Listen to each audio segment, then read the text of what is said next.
Hey everyone! First off, I want to thank all of you who commented on my last video. It's because of your comments that I decided to do this video.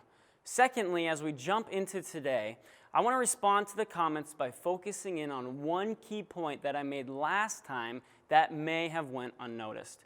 And with this being only a 4-minute video, there's no possible way I can respond to everyone's questions. However, I do think I can bring some clarity to some of the questions you may have had and give you some more evidence on God's existence. Today I want to focus in on time.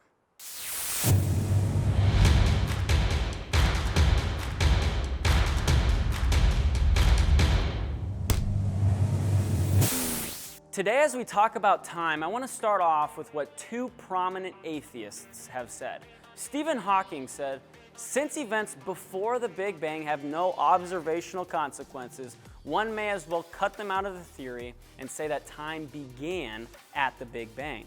As another prominent atheist, Alexander Vilenkin, said, "With the proof now in place, cosmologists can no longer hide behind the possibility of a past eternal universe. There is no escape. They have to face the problem of a cosmic beginning." What we learn from these two men is that time has not always been here. Time itself had a beginning. So the question is this: what created time and what is continuing to sustain time? I mean, if you think about it, the next time you will talk hasn't been created yet. So where does the next moment in time come from that you are about to live in? I want to propose what I believe is the most reasonable. First off, science can't create time. And as a matter of fact, science can't even explain what time is. Secondly, the universe can't create time as it is itself inside of time. And thirdly, no natural processes can create time. So whatever creates the next moment of time must be outside of time itself, and therefore is eternal. And in order to know how to create time must be infinitely intelligent, and in order to be able to create and sustain time must be infinitely powerful. Therefore, the most reasonable explanation for the one who created and is constantly sustaining time is an eternal, intelligent, and powerful creator, who we call God. Now, I know some of you right now may be thinking, here he goes again, just using a God of the gaps argument. But I'm really not. I'm not just saying that because I don't understand where time came from or what is sustaining it, that God therefore must be responsible. But what I am saying is that God is a perfectly reasonable explanation.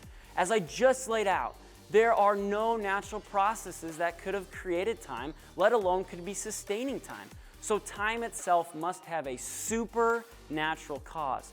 Therefore, any worldview that doesn't allow for the supernatural, like atheism, simply cannot be true. And I want to go back to what some of you pointed out in my last video.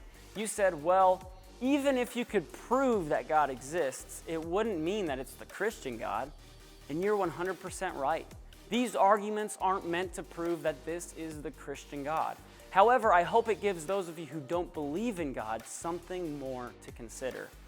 Now, that does beg the question, though. How can we know that this supernatural being who created and sustains time is the Christian God?